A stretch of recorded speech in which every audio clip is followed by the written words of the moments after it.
राधा राधा राधा राधा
धीरज जी राजस्थान से। राधे राधे महाराज जी, आपके चरणों में कोटि कोटि प्रणाम। महाराज जी, आपने एकांतिक में एक बार यह कहा था कि पति जो भजन करता है उसका आधा भजन पत्नी को जाता है और पत्नी जो भजन करती है उसका भजन उसी को रहता है। तो महाराज जी, तब से मन बहुत विचलित है कि शादी करूं या ना करूं। मतलब ऐसे ही बहुत थोड़ा सा भजन होता है, उसमें भी आधा वो ले जाएगी तो मतलब गड़बड़ सा हो जाएगा। भाई देखो, जब पाणी ग्रहण संस्कार होता है तो हम पत्नी का हाथ अपने हाथ में लेते हैं और संकल्प बुलवाया जाता है, आज से तुम्हारे जीवन की रक्षा और भरण पोषण और तुम्हारी कामनाओं की पूर्ति के लिए मैं संकल्प करता हूं आजीवन। वो तुम्हारी अर्धांगिनी हुई, उसने तुम्हारा हाथ नहीं पकड़ा, तुमने उसका हाथ पकड़ा है। इसलिए धर्म हमारा क्या करता है कि पत्नी की जो दिनचर्या है वो पति की सेवकाई है। समझना, पत्नी का कर्तव्य नहीं कि सुबह से माला लेके बैठ गई है, पत्नी को ऑफिस जाना है, वो बोले जी हमारे जब 11 माला पूरा हो जाएंगे तो चाय बनाऊंगी, अब वो पति बेचारा भूखा ऑफिस जाए, वो माला काम नहीं करेगी। पत्नी का कर्तव्य है मन क्रम वचन एक ही धर्म एक व्रत नेमा, काय वचन मन पति पद प्रेमा। वो अपने शरीर से, अपने मन से, अपने वाणी से, अपनी चेष्टाओं से केवल पति की सेवकाई करे और पति जो धर्म करेगा, भजन करेगा, उसका हिस्सेदार पत्नी होगी। अगर पति मोक्ष पद के लिए कदम रख रहा है और पत्नी पति की सेवकाई में लगी हुई है तो वो केवल पति की सेवा से मोक्ष को प्राप्त हो जाएगी। पति सेवा पत्नी का परम धर्म है। अत्रि मुनि की केवल सेवा करती थी अनसुईया जी, और अत्रि मुनि ध्यानस्थ रहते थे। अपने पति के प्रताप से जब भगवान शंकर, ब्रह्मा और विष्णु उनकी परीक्षा लेने के लिए गए, हाथ में जल लिया और कहा 6-6 महीने के बालक हो जाओ। पति व्रत, पति सेवा, पति धर्म के प्रभाव से तीनों सृष्टि के विधायक, ब्रह्मा सृजन करने वाले, विष्णु पालन करने वाले और भगवान शंकर संहार करने वाले, तीनों को 6-6 महीना के बालक बना दिया। इतिहास साक्षी है पति सेवा के बल से। इसलिए पत्नी को आधा पति का धर्म और भजन प्राप्त होता है। बात समझ में आई? हाँ, तो डरो मत यार, डरो ऐसा, ऐसे तो ब्याह नहीं करेगा कोई, फिर तो डरो मत ऐसा। विवेक जी दिल्ली से। राधे राधे महाराज जी। महाराज जी, 2 साल पहले जीवन बड़ी दुर्दशा में था, फिर आपका सानिध्य प्राप्त हुआ जिससे जीवन में बहुत बड़ा परिवर्तन आया है। गुरुदेव, इंद्रियां बहुत चलायमान हैं जिससे भगवत स्मरण में बाधा पैदा होती है, लेकिन उदासीनता के समय में भगवान का स्मरण आसानी से होता है। क्या उदासीनता की स्थिति पैदा कर सकते जिससे भगवान स्मरण में आसानी हो? उदासीनता की और स्थिति? देखो, उदासीनता एक बनावटी उदासीनता कि हमें से वो काम लायक नहीं है। अंदर से उदासीनता हो, कुछ अच्छा ना लगे। उदासीन अति रही गुसाई, तुलसीदास जी महाराज जी ने लिखा है, उदासीन अति रही गुसाई। उदासीन रहना चाहिए। उदासीन का मतलब होता न किसी से मित्रता न किसी से शत्रुता, अंदर से उदासीन। उदासीनता तभी आती है जब हमारा भजन बढ़ता है। तो जैसे हमारा नाम चल रहा है, आप हमारे पास आ रहे, अब हमें डर लग रहा है कि हमसे बात करेंगे हमारा नाम छूटेगा, भजन छूटेगा, तो वो उदासीनता फिर स्थायी होती है। तो हम और भजन बढ़ावें जिससे उदासीनता हमारी बढ़ती रहे। उदासीनता ही भजन में परिपक्वता लाती है। उदासीनता बहुत अच्छी वस्तु है परमार्थ के लिए, लेकिन सावधानी रखते हुए, क्योंकि गृहस्थ में हो, परिवार के जनों को ऐसा न प्रतीत होने लगे कि बाबा जी बनने जा रहा है, ऐसा भी न लगने चाहिए। उचित बात भी कर ले, उचित हंस भी ले, लेकिन अंदर से उदासीन रहे तो भजन में वृद्धि होती रहेगी। उदासीनता में कुछ अच्छा नहीं लगता, तो उदासीन अति रही गोसाई, अति उदासीनता तो ये भजन से ही आती है, बनावटी नहीं होती है जी। अभिषेक चौहान जी, बीकानेर। श्री हरिओम। राधे राधे महाराज जी। महाराज जी, गुरु प्रसाद से अपने साधन दिनचर्या को प्रमाद रहित बनाने के लिए भागवतिक बल का पूरा उपयोग करते हैं, सफल भी हो रहे हैं, परंतु अपने को सही चलता देखकर दूसरों में दोष बुद्धि एवं स्वयं ये गलत सूक्ष्म है। अहंकार, ये गलत है और ये आगे नहीं बढ़ने देगी। अध्यात्म में दूसरों को देख करके अपने में उन्नति का लक्षण देखना ये अहंकार है, और दूसरों में भगवत बुद्धि करके अपने में दोष देखना ये दैन्यता है। ये दुर्गुण है, इसको छोड़ो। ये दूसरों को प्रणाम करो कि दूसरे तो सब भगवत स्वरूप हैं, कमी हम में है जो हम भगवान को न देखकर दोष दर्शन करते हैं। और जहां किसी पर दोष दर्शन होने लगे तुरंत उसे भगवत भाव से प्रणाम करो, तो आप बच जाओगे। अगर ये दोष दर्शन की प्रवृत्ति बढ़ती गई तो ये जितना दोष आप देखेंगे वो आप में आ जाएंगे पक्का। इसलिए परदोष दर्शन, परदोष कथन, परदोष श्रवण, ये 3 बातें बहुत खतरनाक है। दूसरे के दोषों को देखना, दूसरे के दोषों का वर्णन करना, दूसरे के दोषों को सुनना, ये तीनों हमारे लिए बाधक है। जब किसी की निंदा होने लगे तो हम सुने नहीं, किसी की निंदा हम करें नहीं, किसी में कमी हम देखें नहीं, तब तो हम अच्छे परमार्थ के पथिक बन सकते हैं। यदि हम ऐसा करेंगे तो फिर हमारा परमार्थ डगमगा जाएगा। इसलिए ठीक से चलें। सपना कुकरेजा जी, राधे राधे महाराज जी। महाराज जी, क्या नाम जप और ईश्वर की तरफ जाते हुए सांसारिक सुख की कामना रखना गलत है? गलत क्या है? जैसे हम हंसना चाहें और गाल फुलाना चाहें तो क्या हो सकता है क्या? तो हंसेंगे तो गाल नहीं फूलेंगे और गाल फूलेंगे तो हंसेंगे नहीं। एक संग नहीं होए भुआलू, हंसब ठठावब फुलवब गालू। उस स्वामी तुलसीदास जी ने कहा है, एक साथ जैसे गाल फुलाना और हंसना नहीं हो सकता, ऐसे ही एक साथ विषय भोगों की चाह रखना और भगवत भजन करना, ये एक साथ नहीं हो सकता। विषय भोगों की चाह अगर है तो भजन बनेगा ही नहीं, और भजन है तो विषय भोगों से वैराग्य अवश्य होगा। हाँ, प्राथमिक दशा में ऐसा हो सकता है कि हमारा भजन भी चल रहा है और विषयों की चाह भी चल रही, लेकिन उन्नति के लिए हमको विषय चाह का त्याग करना पड़ेगा, तभी हमारा भजन ठीक से चल पाएगा। तो हम विषयों की तरफ घृणा बुद्धि करें, ऐसी भगवान से प्रार्थना हो कि विषयों की तरफ घृणा बुद्धि हो और भगवान की तरफ महत्व बुद्धि हो तब हमारा भजन बढ़े। अगर विषय भोगों की लालसा तो बहुत हृदय मलिन कर देता है। विषय भोगों की लालसा हृदय को मलिन करता है और मलिन हृदय में भजन की रुचि नहीं रहती।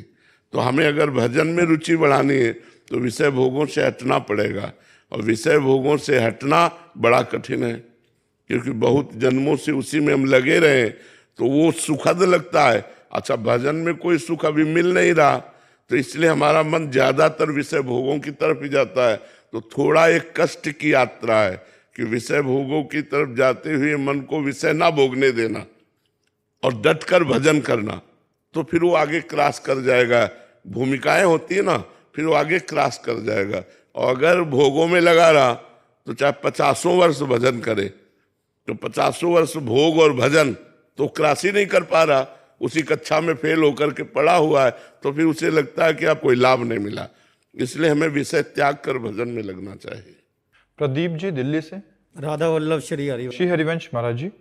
महाराज जी, मन में विचार आए ही ना और शांत और विचार शून्य और पवित्र बना रहे, ऐसे के लिए क्या? नाम जप, बार बार नाम जप करने से पहले कुविचार हमारे जो अंदर बसे हुए हैं वो निकलेंगे। वो जब निकल जाएंगे तो हमारा मन कुविचार से रहित हो जाएगा, सुविचार आएंगे, सुंदर विचार आएंगे। वही विचार फिर भाव बन जाते हैं और भाव से फिर भगवान की प्राप्ति हो जाती है। तो हमको चाहिए कुविचारों को रोकने के लिए, अब जैसे कुविचार चल रहा है तो हम राधा राधा राधा राधा, साथ में कुविचार भी चल रहा है और राधा राधा, तो राधा नाम के प्रभाव से कुविचार डिलीट हो जाएगा, वो अपना संस्कार नहीं बैठा पाएगा, तो हमारा हृदय पवित्र होता चला जाएगा। अगर नाम नहीं चल रहा तो जो कुविचार चल रहा है वो हमारे हृदय में संस्कार डालेगा, वो आगे नया कुविचार फिर उत्पन्न करेगा। और अगर नाम जप कर रहा है तो जो कुविचार चल रहा है वो नया कुविचार उत्पन्न करने की सामर्थ्य नहीं रखता और स्वयं डिलीट हो जाएगा।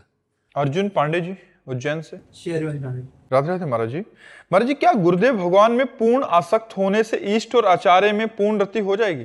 हाँ, हो जाएगी, क्योंकि ध्यान मूलम गुरु मूर्ति, पूजा मूलम गुरु पदम। इसीलिए भगवान गुरु रूप धारण ही करते हैं, क्योंकि भगवान का रूप हमने देखा नहीं तो आसक्ति होगी नहीं, आचार्य को हमने देखा नहीं तो आसक्ति होगी नहीं। तो आचार्य और इष्ट रूप गुरुदेव भगवान प्रकट हैं, तो उनके हाव भाव देखना, दर्शन, बातचीत हम कर सकते हैं। तो हम उनसे जब प्यार करते हैं, भगवान कपिल देव जी ने भागवत में माता देहूति जी से कहा है कि जो आसक्ति संसार में बंधन का कारण है, वही आसक्ति यदि संत महात्माओं गुरुजनों से हो जाए तो मोक्ष का खुला हुआ द्वार है। वही आसक्ति हो जाए तो ध्यान मूलम गुरु मूर्ति, तो हर समय गुरुदेव का ध्यान होगा, हर समय उन्हीं में चिंतन बना रहेगा। तो गुरुदेव का चिंतन, इष्ट का चिंतन, आचार्य का चिंतन एक ही बात है। भक्ति भक्त भगवंत गुरु चतुर नाम बपु एक, इनके पद बंधन के नासत विघ्न अनेक। चाहे भक्ति हो या भक्त हो या गुरु हो या भगवान हो, ये कहने को चार हैं, वस्तुतः एक ही है। बपु एक, भक्ति भक्त भगवंत गुरु चतुर नाम बपु एक, इनके पद बंधन की नासत विघ्न अनेक। तो जो गुरुदेव की आराधना करते हैं, गुरुदेव में आसक्त चित्त होते हैं, उनको तो भगवान मिल ही जाते हैं, फिर दुर्लभ क्या वस्तु है। रविंद्र कुशवाहा जी। राधा वल्लभ श्री हरिवंश महाराज जी। महाराज जी, शीघ्र ही माया मल का नाश कैसे होगा? शीघ्र तो नहीं होने वाला। जैसे पुराना दाग हो ना, तो कई बार गर्म पानी में डाल के और सब वो जो उसके दाग मिटाने वाले केमिकल हैं उसमें डाला जाता है, तो वो धीरे धीरे दाग खत्म हो जाता है। तो ये जो नाम जप है, भगवान की कथा है, ये हमारे हृदय रूपी मल को साफ करती है। तो जब बहुकाल करी सत्संगा, जब बहुत काल सत्संग करें, बहुत काल नाम जप करें, बहुत काल तक लगे रहें, तो अनंत जन्मों का मलिन मन का दाग चला जाएगा।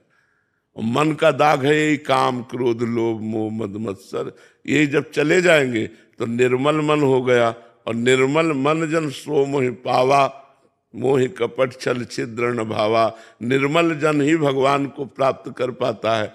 तो जो मन की मलिनता है, अगर सोचो कि आज शाम तक खत्म हो जाए, ऐसा नहीं है। जब बहुकाल सातु दीर्घ काल निरंतर सत्कार से वितो दृढ़ भूमि। जब दीर्घ काल तक निरंतर हम आदर के सहित भगवान का नाम जप करते हैं, भगवान की कथा सुनते हैं, तो ये मन का मलिनता, मन का जो मल है, काम क्रोध आदि जो दोष है, ये धीरे धीरे शांत हो जाता। तुरंत ऐसी कोई दवा नहीं है, क्योंकि हम लोग उसी में मार्ग में चल रहे हैं ना, तो तुरंत दवा नहीं है। बहुत काल तक ये बने रहते हैं, धीरे धीरे ये नष्ट होते हैं। बहुत हिम्मत करके इस मार्ग में धीरे धीरे चलता रहे, गलत आचरणों में ना उतरे तो ठीक हो जाएगा। गुलशन मिश्रा जी। राधे राधे। राधे राधे महाराज जी। महाराज जी, जब इंसान चारों तरफ से हार जाए और बिल्कुल अकेला सा पड़ जाए, तो नाम जप का सहारा लेकर दोबारा शुरू करने का हौसला कैसे लाएं महाराज जी? मन बहुत तो अपने आप हौसला आ जाएगा जब नाम जप करोगे। तो नाम जप से, और देखो एक तुम्हें बात बताएं, ये संसार नाशवान परिवर्तनशील, तो धोखेबाज, ये धोखेबाज भी है। आप इस शरीर से बहुत प्यार करते हैं, धोखा दे जाएगा एक दिन, नहीं दे जाएगा? तो संसार धोखेबाज भी है, ये तैयार रहे। संसार का परिवर्तनशील स्वभाव है, संसार का धोखेबाज स्वभाव है, संसार नाशवान है। ये जब अपने दिमाग में रखोगे तो आपको कोई आश्चर्य नहीं होगा, यार है ही ऐसा। तो संसार में हार जाना, थक जाना, निराश हो जाना, उदास हो जाना, हताश हो जाना, ये है। आज किसी की उन्नति हो रही, कल अवनति होगी। आज सुखी है, कल दुखी होगा। आज विपत्ति है तो कल संपत्ति आ जाए। ये खेल है संसार का, ये अच्छे से समझ लो। अध्यात्म क्या होता है? वो दिमाग को मजबूत करता है। तो बड़ी से बड़ी विपत्ति में भी वो धैर्यपूर्वक काम लेता है, नहीं एकदम घबरा जाएगा। हम सोचे कुछ है और उसके विपरीत हो रहा है तो हम घबरा जाएंगे कि नहीं? लेकिन हमारी सोच ही है कि ये सब धोखेबाज, नाशवान, परिवर्तनशील है। आज सर्वांग पुष्ट हैं, कल रहेंगे कि नहीं पता नहीं। अब एक आदमी स्कूटी से जा रहा है, अब स्कूटी फिसली, हाथ टूट गया, पैर टूट गया, अस्पताल में भर्ती है। वो क्या सोचे था 10 मिनट पहले कि हमारे हाथ पैर टूट जाएंगे? टूट गए, एक्सीडेंट हुआ, जान चली गई। ये है ऐसा संसार। तो हम भगवान का स्मरण करते रहे। हरि स्मृति सर्व विपद विमोक्षणम। भगवान का स्मरण ही समस्त विपत्तियों से बचाता है। तो हम जब गाड़ी से चलें तो नाम जप करते चलें, जब कोई व्यापार करना शुरू करें नाम जप करते हुए, भगवान को प्रणाम करके, भगवान का आशीर्वाद लेकर। जब कोई हानि हो जाए तो भगवान की तरफ देखे कि आज हानि हुई है, कल लाभ मिल जाएगा। बहुत धैर्यपूर्वक संघर्ष में जीवन सबका होता है, कोई बिरला ही ऐसा होता है जो इन संघर्षों को पार कर पाए। वो बिरला वही होता है जो भगवान का भक्त होता है, भगवान से जुड़ा होता है। नहीं, अंतिम समय तक संसार से वो निराश होकर जाता है। जैसे एक यहीं वृद्ध बैठे थे, उन्होंने कहा कि हमको भारतीय सम्मान भी प्राप्त है, सब कुछ हमारे पास है, लेकिन मैं भयभीत हूं, अब सब छूट जाएगा, घर परिवार रिश्ता नाता सब। और वृद्धावस्था है, अब मरना है, अगली अवस्था वही है। वृद्धावस्था के बाद मृत्यु अवस्था ही तो है, अब वो आएगी तो क्या करूं? तुमका पहले से तैयारी नहीं की ना इसकी, इसलिए घबरा रहे हो। नाम जप करो, भगवान का आश्रय ले लो, तो इस घबराहट से भी बच जाओगे। भगवान का भजन करने वालों की मृत्यु ऐसे होती है जैसे हाथी के गले से माला टूट जाए, उसे पता भी न चले, ऐसे होती है। तो हमें भगवान का आश्रय लेना चाहिए और नाम जप कर और बढ़ाना चाहिए, और नाम जप करते हुए हमें बलवान बनना चाहिए। इन सब समस्याओं को संसार समस्या है ही, कोई ऐसा नहीं जिसके जीवन में समस्या ना हो, कोई ऐसा नहीं, कोई ना कोई समस्या। कोई अब बहुत धन एकत्रित किया, बेटी का ब्याह किया, कुछ दिन बाद उसका पति मर गया, उसको छोड़ दिया, बेटी फिर घर आ गई, भारी समस्या पूरे जीवन की। लड़के का ब्याह किया, बहू गलत आ गई, अब उसने आतंक फैला दिया, समस्या ही समस्या। संसार का नाम ही समस्या है, कोई न कोई समस्या सबको फंसाए हुए। अगर हम समस्याओं में रहते हुए भी सुखी और खुश होना चाहते हैं तो भगवान का आश्रय ले ले, भगवान का नाम जप करें, उसी से मंगल हो सकता है।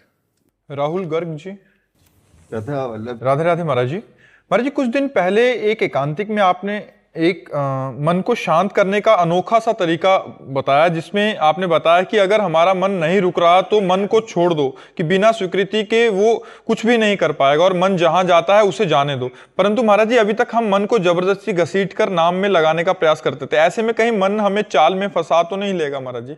अपनी चाल में तो नहीं फंसा लेगा कि जहां भी जा रहा है वहीं हम लिप्त हो गए? तो आप देखो ना, छोड़ के तो देखो। जैसे मन आपका गलत आचरण में जा रहा है तो आप उसको छोड़ दो, आप नाम जप में आओ, राधा राधा, वो आपके साथ ही रहेगा, क्योंकि आपको लेकर के ही वो चलेगा। जैसे अब वो जा रहा है मान लो किसी गलत चिंतन में, आप उसके साथ चिंतन में जा रहे हैं, ध्यान रखना हमारी बात, बहुत ही सूक्ष्म विषय है। मानो रसगुल्ला, अब आप उससे प्रभावित हो गए और रसगुल्ला का चिंतन करने लगे तो मन और आप दोनों साथ हो गए, अब गिर जाओगे। लेकिन मन कह रहा रसगुल्ला और आप कह रहे हो राधा, तो वो बार बार रसगुल्ला आपके सामने लाएगा, उसका सुख लाएगा आपकी जबान में, दिमाग में लाएगा, लेकिन आप राधा राधा उदासीन है उससे, वो कुछ नहीं कर पाया। तो हमारा जो कथन है कि आप उसके साथ मत चले जाना। मन किसी गलत कार्य के लिए जा रहा है और आप कटिंग कर रहे हैं, मुझे नहीं, राधा राधा, वो कुछ नहीं कर पाएगा। अगर आप उसके साथ चले गए चिंतन में ऐसे ऐसे, तो फिर वो आपका संकल्प बना देगा, और जहां मन में संकल्प बना फिर वो क्रिया करा के रहता है, वो बलवान है। तो ये चतुरता है अंदर की कि वो जा रहा है, अच्छा जैसे मन जा रहा है, अब हम नहीं, हम उसका साथ ना दें, वो क्या करेगा हमें बताओ, क्या कर सकता है? वो हल्ला मचाता रहे, आप चुप, राधा राधा राधा, वो आपको जलाएगा इस बात से। उस जलन को सह गए, वही तपस्वी है। ताप को सहना ही तपस्या कहते हैं। बाहरी ताप को तो सहा जा सकता है, आंतरिक ताप को सहना बड़ा कठिन होता है। जब हम मन का विरोध करें और मन हमारा जलाए तो अशांत कर देता है। बस हम अशांत ना होने पाए, हम नाम जप करते रहे तो बस बात बन जाएगी। मन भाग के जाएगा कहाँ, आपके बिना जा ही नहीं सकता। आप जब ना कहोगे ना तो तुरंत आ जाएगा, राधा राधा करने लगेगा, फिर आपको फुसलाएगा। तो हम जो कह रहे बात समझो, आप उसकी अगर चाल में फंस गए तो आप चिंतन करने लगेंगे। चाल में फंसने का मतलब राधा नाम हल्का पड़ा या छूट गया और उसका चिंतन, अब आप साथ हो गए, अब वो कमाल कर देगा, अब आपको गिरा देगा। बस यही चतुरता है कि आप उसके साथ ना हो पाए, आपका चिंतन न छूट पाए। आप पकड़ पा रहे ना हमारी बात को? हाँ, तो आप इस पर विजय प्राप्त कर लेंगे। है बड़ा कठिन, ये लंबे समय तक युद्ध करता है, फिर आपका साथ भी देता जाएगा, आपके खिलाफ नहीं हो सकता, पक्की बात है। ये आपको छोड़ नहीं सकता, आप उसको छोड़ दीजिए पर वो आपको नहीं छोड़ेगा, और आप उसको नहीं छोड़ रहे तो आपको बख्शेगा नहीं, आपको मार डालेगा, गिरा देगा। मार डालेगा मतलब है वो गिरा, और मार भी डालता लोग कर लेते हैं, मन ही से तो कर लेते हैं। तो ये किनका हुआ? जो मन के गुलाम बन गए, और मन को गुलाम बना लो तो भगवान की प्राप्ति करा देगा। मन के अधीन जो हो गया उसकी दुर्गति कर दी, और मन को जिसने अधीन कर लिया वो सदगति को प्राप्त हो गया। यही खेल है, विषयी मन ही दुर्गति है और भागवतिक मन ही सदगति है। नारायण राजपूत जी, राधे राधे महाराज जी। महाराज जी, आजकल कलयुग के प्रभाव से चारों तरफ पाखंड, झूठ और शोषण ही देखा जाता है। इसके चलते कभी कभी सज्जन लोग और साधु संतों में भी दोष दर्शन का भय रहता है, उन पर श्रद्धा कमजोर पड़ने लगती है। इससे कैसे बचा? हाँ, वैसे आप जो कह रहे हैं ये बाह्य दृष्टि है, इसे बाह्य दृष्टि, इसमें भी हमने हाँ मिलाया क्योंकि है बाह्य दृष्टि में। लेकिन अंतर्दृष्टि में भगवान है कि नहीं? सब में भगवान है कि नहीं? सब जगह भगवान है कि नहीं? तो यदि मैं सब में और सब जगह भगवान देखने लगूं तो फिर पाखंड कहाँ दिखाई देगा? मेरा मालिक नाटक कर रहा है, एक जगह सत्य का नाटक कर रहा है, एक जगह पाखंड का नाटक कर रहा है। फिल्म तभी बढ़िया होती है जब हीरो से जोरदार खलनायक हो, तब मजा आता। नहीं आता है? बोले खलनायक कौन? बोले अमुक। ये फिल्म है भगवान की संसार रची हुई और टॉप की है इसमें। और अच्छा, उसमें तो खलनायक अलग होता है और हीरो अलग होता है। इसमें हीरो भी वही है, खलनायक भी वही है। टॉप का खेल हो रहा है। बस समझ लो वही परमात्मा असत रोल कर रहा है, वही परमात्मा सत रोल कर रहा है। ये बात समझ लोगे तो तुम्हारी श्रद्धा में फर्क नहीं पड़ेगा। जैसे कोई गलत आचरण कर रहा है तो इस समय गलत रोल हो रहा है। यद्यपि वो खलनायक ऐसे भी हैं जो कभी शराब बूंद भर नहीं पीते, लेकिन आपको रोल में पीते दिखाई दे। वो शराब नहीं होती पर वो ड्रामा ऐसा करते। ऐसे ही गलत आचरण का परमात्मा ड्रामा कर रहा है। जब हम ये बात सोचेंगे तो हमारी दृष्टि परमात्मा में रहेगी, न कि उसके गलत आचरणों में रहेगी। तो इसीलिए पात्र का परिचय हो तो फिल्म देखने में ज्यादा मजा आता है। नहीं होता? कौन कौन है? बोले अमुक। अरे फिल्म तो क्या कहना है। पात्र का परिचय तुम नहीं रख रहे हो, तुम केवल रोल देख रहे हो। तभी का ये बाहरी बात है और इसमें भी हम मिलाते हैं। बाहरी रोल तुम देख करके बात कर रहे हो, इसलिए तुम्हें दुविधा हो जाएगी कि आदमी गलत है। अगर आंतरिक बात देखोगे कि रोल कौन कर रहा है और ये रोल है, तो आपको देखने में मजा आएगा। फिल्म पैसा दे के देखने जाते हो, झूठी होती है कि नहीं? पूरी झूठी होती है कि नहीं? लेकिन कलाकारी देखने जाते हो तो संसार झूठा है। कलाकारी देखो ना, कहीं ब्याह हो रहा है तो कहीं मरण हो रहा है, कहीं जन्म हो रहा है तो कहीं एक्सीडेंट हो रहा है, कहीं हाहाकार रुदन हो रहा है तो कहीं हाहाकार हंसी मजाक हो रहा है। ये उसका रोल चल रहा है, बहुत बड़ी फिल्म चल रही है ना। तो जो संसार को फिल्म की तरह देखता है वो कभी दुखी नहीं होता। अच्छा, फिल्म में 4 लोगों को गोली मारी गई, आपको कोई दुख होता है क्या? क्योंकि पता है नाटक हो रहा है। ऐसे बिल्कुल यहां कोई नहीं मरता। पंचभूत पंचभूतों में मिल जाते, आत्मा अमर होती, उसे कोई मार सकता नहीं। तो मृत्यु किसकी हुई? एक नाटक चल रहा है माया का। जब सच्चा ज्ञान हो जाएगा तो दुख नहीं होगा। इसलिए सब में भगवत भावना करो। रोल करने वाला भगवान है, रोल भले गलत हो, सब में भगवान विराजमान है। क्रूर, पापी, दुष्ट, नीच, पाखंडी, सब में भगवान विराजमान। उस भगवान को देखो, पाखंड को क्यों देखते हो? नीच आचरण को क्यों देखते हो? उसी भगवान को देखो तो आनंदित हो जाओगे। सिय राम में सब जग जानी, करो प्रणाम जोरी जग पानी। बात समझ रहे हो ना बच्चा? चिराग गर्ग जी पानीपत से। राधे राधे महाराज जी। महाराज जी आपके चरणों में कोटि कोटि प्रणाम। महाराज जी, जैसे माया अपना आकर्षण करती है बार बार, क्या भजन मार्ग में भी वैसा आकर्षण होता है महाराज जी? हाँ, होता है। अगर भजन मार्ग में आकर्षण ना हो तो हम लोग चल ही ना पावे। भगवान आनंद का आकर्षण करते हैं। जब हमारे सामने अंधेरा छा जाता है, क्योंकि भगवान मिले नहीं और संसार का राग छूटा नहीं, तो भगवान अपना आकर्षण करते हैं। संतों की वाणी से वो आकर्षण होता है। फिर अंदर आनंद का आकर्षण करते हैं, फिर रूप की झांकी का आकर्षण करते हैं, फिर अपने स्वरूप को हृदय में प्रकाशित कर देते हैं।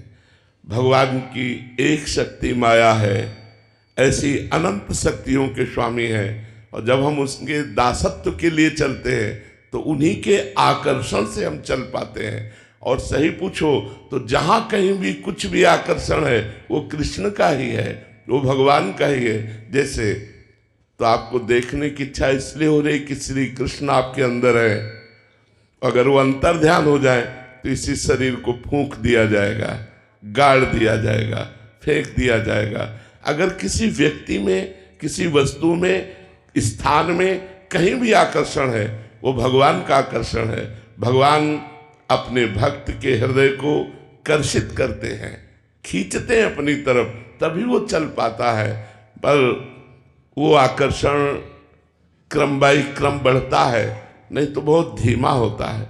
और माया का प्रबल आकर्षण बहुत जन्मों से हमें आकर्षित करता रहा है, इसलिए स्वभाव बन गया है मना खष्टान इंद्रियानी प्रकृति स्थान कर सती। जो 5 ज्ञानेंद्रियां और मन है, ये माया से बहुत जल्दी प्रभावित हो जाते हैं, भगवान से विलंब में। भगवान से जल्दी प्रभावित नहीं होते, क्योंकि भगवान का नाम, भगवान का रूप, भगवान की लीला, भगवान का धाम, ये सब सच्चिदानंदमय है। तो अब इनके परिचय के लिए हमें किसी भगवान के दास का दासत्व स्वीकार करना होगा। जब भगवान के किसी प्रेमी महात्मा का दासत्व मिलता है, तो उनकी कृपा से भगवान के नाम रूप लीला धाम का आकर्षण होता है। जैसे श्री नारद जी ने अपना चरित्र व्यास भगवान को सुनाया कि मैं दासी पुत्र था और मेरी माँ उन ब्रह्म ऋषियों के घर में दासी की सेवा करती थी। तो उन ब्रह्म ऋषियों के यहाँ कुछ महात्मा जन चतुर्मास करने के लिए आए, तो 4 महीने वो वहां रुके और मैं बालक था। मुझे संतों की सेवा का सौभाग्य मिला, उनके जूठे पात्र मार्जन करना, उनकी जूठन पाना, उनकी सेवा में लगना, और 4 महीने में बहुत एकाग्रता से उनकी सेवा की और उनके वचनों को सुना। तो मेरे मन में भगवान का आकर्षण पैदा हो गया और ये लगने लगा कि मैं भगवान को कब प्राप्त करूं। इतने में मेरी माँ का देहांत हो गया, सर्प ने डस लिया, तो जो कुछ हमारा बंधन था वो भी कट गया और मैं घोर जंगल की तरफ चल पड़ा।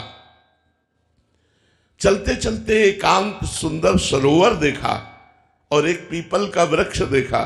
सरोवर में स्नान करके जे ही पीपल के वृक्ष के नीचे बैठा, ते भगवान की मंगलमयी मूर्ति हमारे ध्यान में आ गई।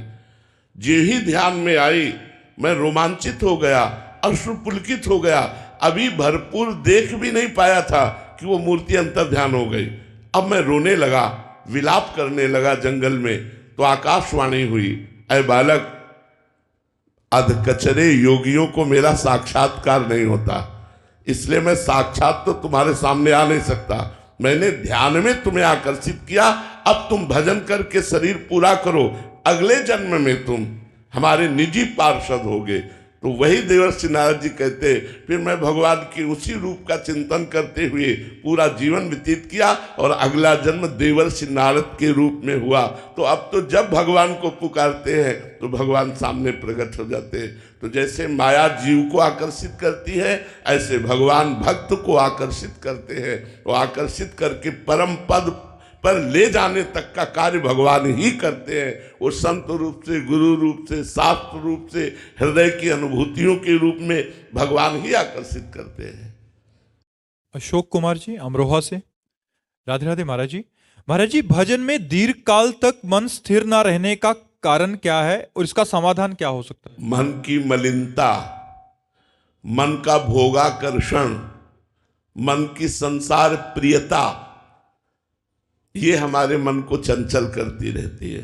जैसे हम एकाग्र होकर भजन करते हैं तो कहो 2 दिन भजन में बहुत मन लगे, तीसरे दिन फिर भोगों में चला जाए, क्योंकि पूर्वाभ्यासी वो भोग का है, भगवान का नहीं है। अगर पूर्व में हमने भगवान का भजन किया होता तो हम भगवत प्राप्त महापुरुष होते। तो हम भोगों में ही लगे रहे, तो हमारे मन का अभ्यास भोगों का है। तो थोड़ा समय जहां भगवान में लगता है फिर ये भोगों में चला जाता है। अब हमको साधना करनी है, बार बार अभ्यास करना है कि भोगों में गए हुए मन को हटाकर भगवान में लगाना। बार बार ऐसा करने से मन भगवान में लगने लगता है, और जहां भगवान में लगा और आनंद का अनुभव हुआ, फिर मन चंचल नहीं होता, स्थिर हो जाता है। देखो, भगवत प्राप्ति के लिए स्थिर मन की आवश्यकता है, भगवान में आसक्त मन की आवश्यकता है। और ये होगा तभी जब हम भगवान की लीला कथा सुने, भगवान के संतों का संग करें, भगवान का नाम जप करें, और जो कर्म करें वो भगवान को अर्पित कर दे। इससे हमारा मन निर्मल और स्थित हो जाता है भगवान में। अभ्यास करें, हम ऊबे नहीं, सातु दीर्घ काल निरंतर सत्कार सेवितो दृढ़ भूमि। जो दीर्घ काल तक निरंतर आदर सहित भगवान का नाम जप करता है तो उसके हृदय में दृढ़ भूमि अर्थात मन चंचलता रहित होकर भगवान में लग जाता है। इसलिए हमें दीर्घ काल तक अभ्यासरत रहना है, बार बार भोगों में जाते हुए मन को हटाकर भगवान में लगाना। यद्यपि ऐसा करने में बड़ी कठिनता प्रतीत होती है पर असंभव नहीं है, कठिनता लगती है। भोगों में गए हुए मन को पुनः भगवान में लगाने में कठिनता लगती, क्योंकि भोग प्रिय लगते हैं और उन प्रिय भोगों का चिंतन छोड़कर परम प्रिय भगवान की तरफ लगाना थोड़ा कठिन लगता है। इसीलिए संसारी पुरुष ऐसा नहीं करते, लेकिन जो अच्छे साधक होते हैं वो ऐसा करके अपने मन को भगवान में स्थित कर देते हैं और जन्म जन्म की बिगड़ी बन जाती है, भगवान की प्राप्ति हो जाती है। सुमित जी हरियाणा से। राधे राधे महाराज जी। महाराज जी, भक्ति का सबसे कठिन भाग या चरण कौन सा है जिसे प्राप्त करना बहुत कठिन है? और निरंतर भगवान का स्मरण, तैल धारावत भगवान का स्मरण, हर श्वास भगवान का स्मरण। नाम श्वास दो बिलक चलत हैं, इनको भेद न मोको भावे।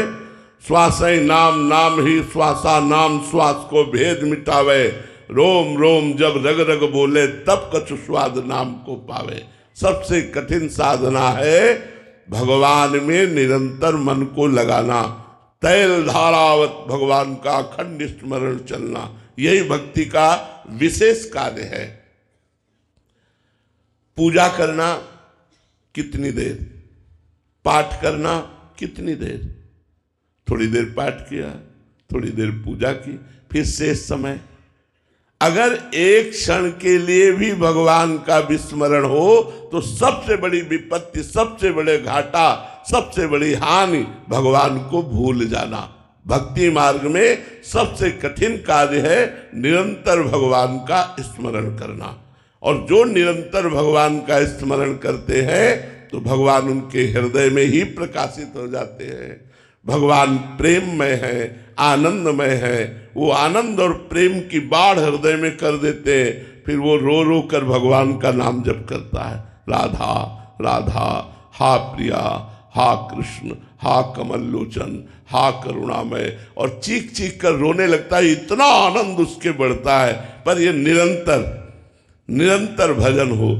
अगर हमारी साधना चल रही है तो वो बढ़ रही है, इसका परिचय यही है कि हमारा भजन बढ़ रहा है। 24 घंटे में जब शयन कर गए तो बात अलग, नहीं जागृत अवस्था में हर कार्य करते हुए भगवान नाम जप करना ये सबसे कठिन कार्य है। आप करके देख लो।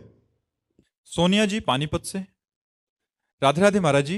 महाराज जी, हम ऐसा क्या करें जिससे आपको सुख मिले? राधा राधा राधा।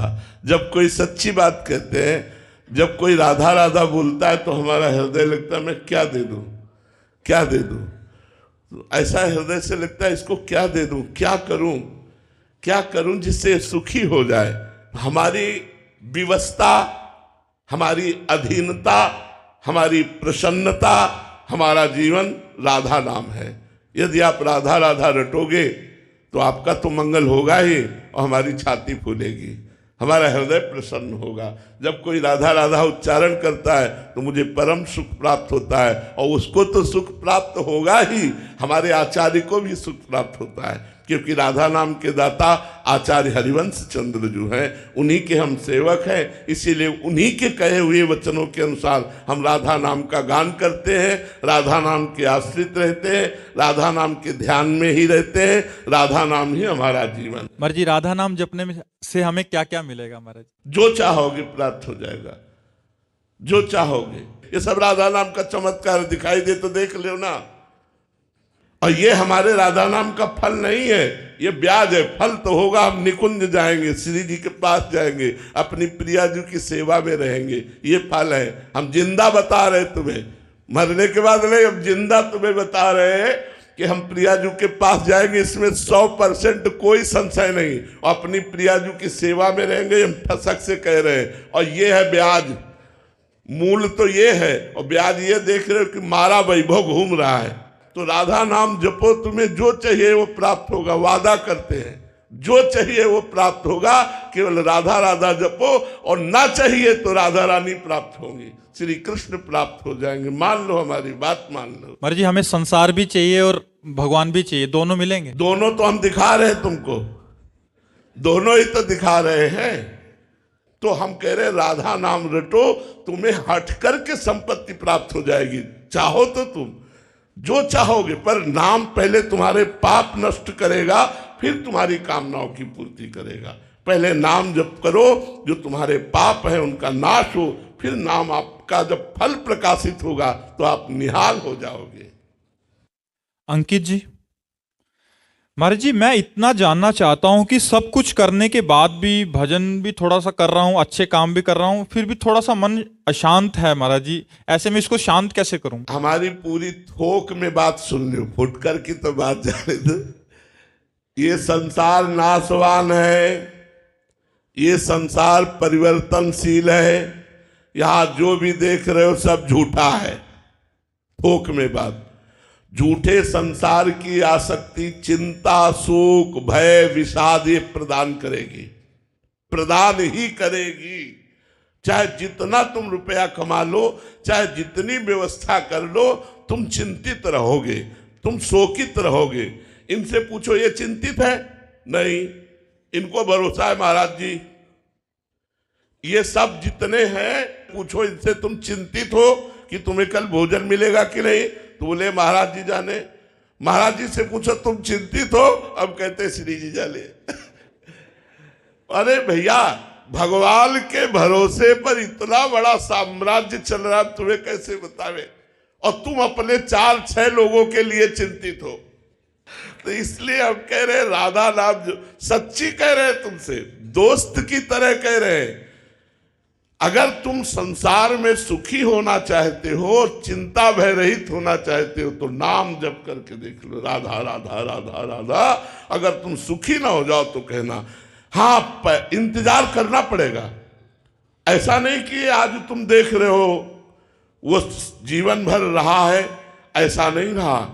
कई कई दिन भोजन नहीं मिला, सर्दी गर्मी बरसात गाली गलौज सब सहते हुए जब नाम जप किया, तो उस नाम का प्रकाश आज ऐसा है कि आप देख ही रहे हो, खूब देख रहे हो, और उस नाम से सबको लाभ मिल रहा है।